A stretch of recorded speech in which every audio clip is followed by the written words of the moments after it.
fairness and social justice. Decent work sum up the aspiration of people in their working lives, are linked by involving opportunity for work. That includes fairness and social justice.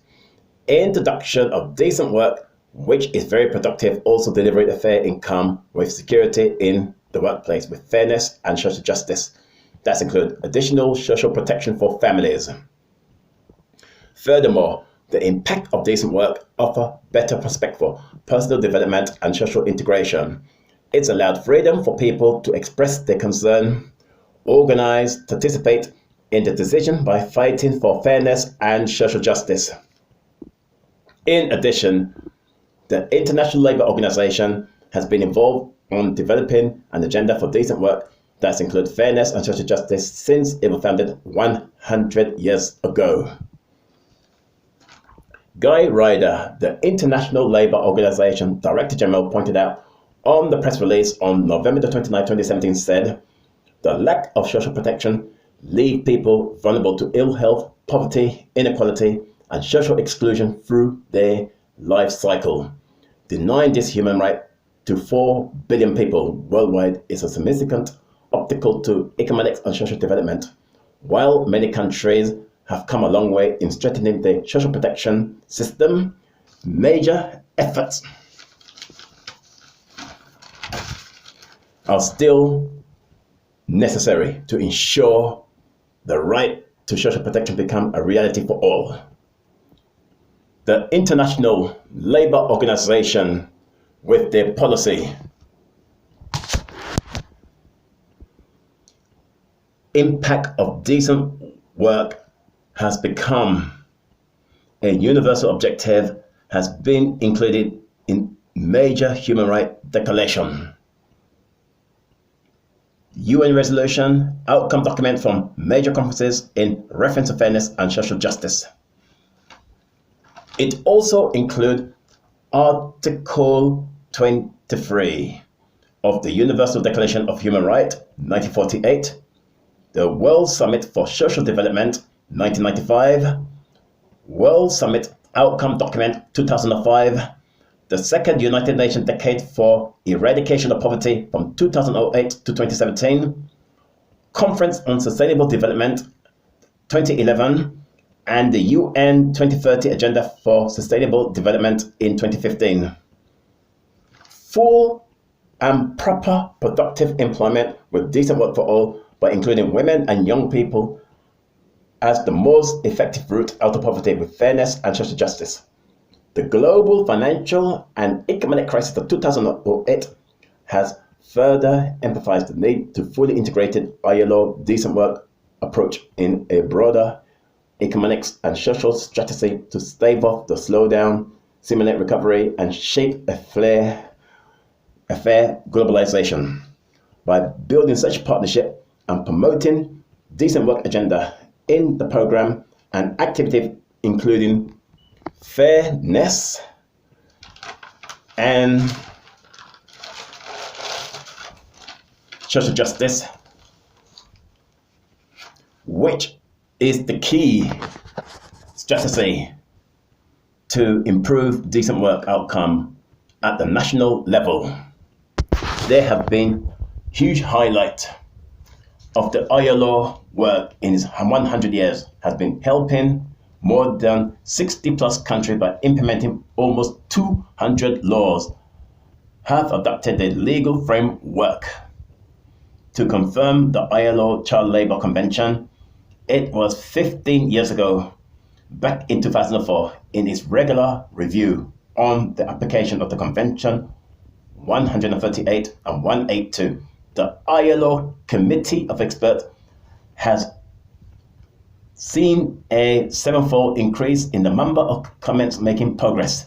The ILO worked with countries by extending social protection in 2 ways: by pushing for the rapid implementation of national social protection floors of basic social security guarantee that ensure universal access to initial health care and income security while improving existing social protection scheme with fairness that includes social justice.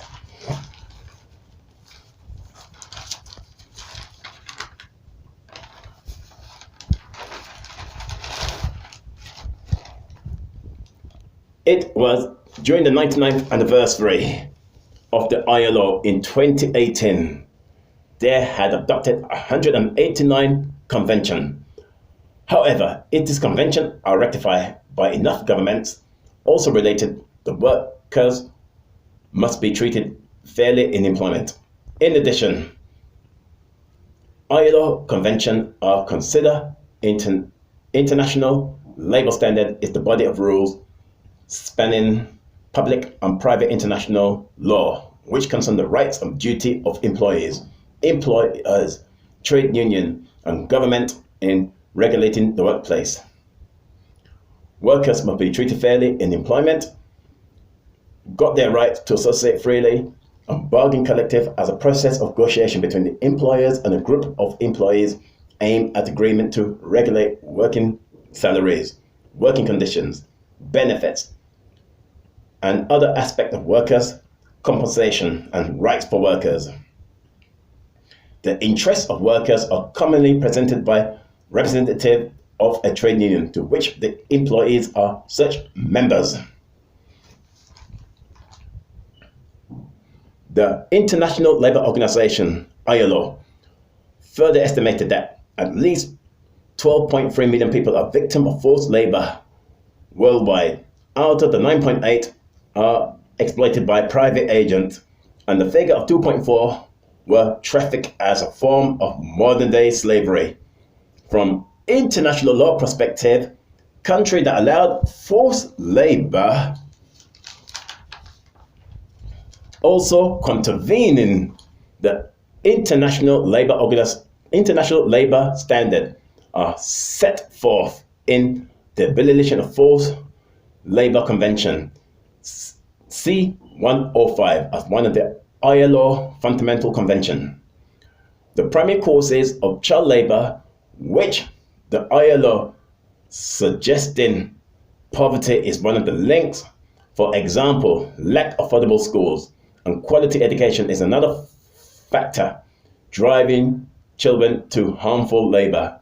Workers must be treated fairly in employment by ending unfair discrimination that is based on race, gender, religion, national origin, physical or mental disability, age, sexual orientation, gender identity by employers. For example, the United Kingdom Employment Equality Law is a body of law which legislates against prejudice-based action in the workplace.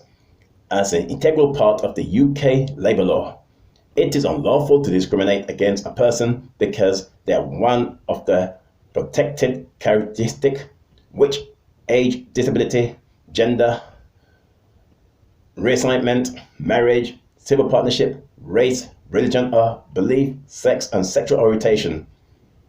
The introduction and legislation on the Equality Act of 2010, which outlawed discrimination in access to education, public services, private goods, services, and premises in addition to employment.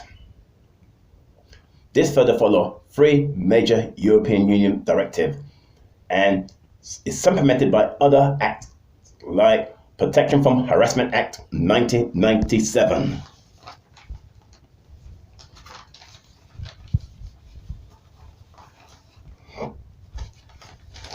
Furthermore, discrimination on the ground of work status as part-time worker, fixed-term employee, agency worker, or union membership is banned as a result of a combination of statutory instrument and the Trade Union and Labour Relation Consolidation Act 1992, again following European law. Disputes are typically resolved in the workplace in consultation with an employer or trade union, or with advice from a solicitor, ACAS, or the Citizen Advice Bureau, CAB. Claim may be brought into the Employment Tribunal. The Equality Act of 2006 established the Equality and Human Rights Commission, a body designed to strengthen the enforcement of equality law. The ILO assessment that its members have an obligation to work towards fully respecting the 4 fundamental policy, that the right of workers to associate themselves freely and bargain collectively, the end of forced and compulsory labor, the end of child labor, and the end of unlawful and unfair discrimination among workers.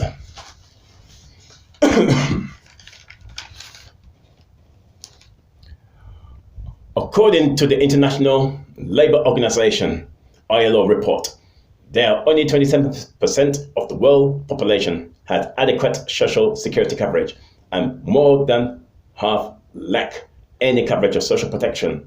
Workers are entitled to social protection, such as social security also is a human right which responds to the universal need for protection against certain life risks and social needs. Effective social security system guarantee income security and health protection, thereby contributing to the prevention and reduction of poverty and inequality by ensuring that workers are entitled to social protection that include the promotion of social inclusion and human dignity. The convention and recommendation, which make up the ILO standard framework on social security, are unique. They set minimum standard of protection to guide the development of benefit schemes and national social security system based on good practice that workers are entitled to social protection from all regions of the world. They are therefore based on the principle there is no single model for social security and that it is each country to develop the required social protection.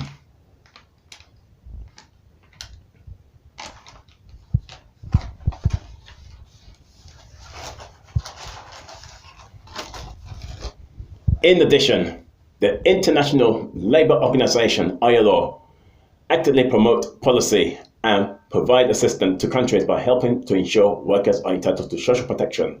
Social security involves access to health care, income security, particularly in case of old age, employment, sickness, invalidity, work injury, maternity, or loss of a main income earner.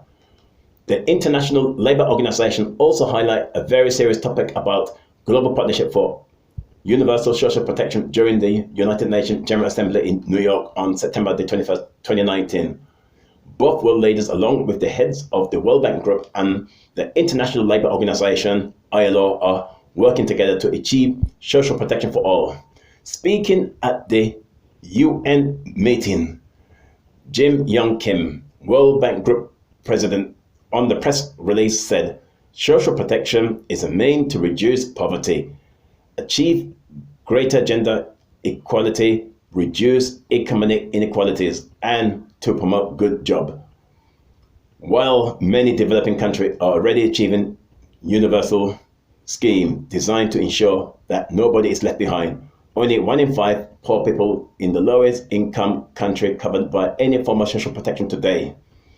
It is profound. Significantly, we have come together collectively to help countries close these coverage gaps.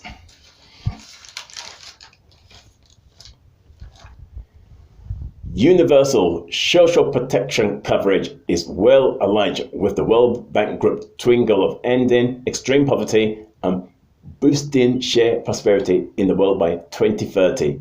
And it is also at the core of the ILO mandate guide by its labor standard, including the Social Protection Floor Recommendation, number 202, adopted by the 185 member state country just 7 years ago, back in 2012.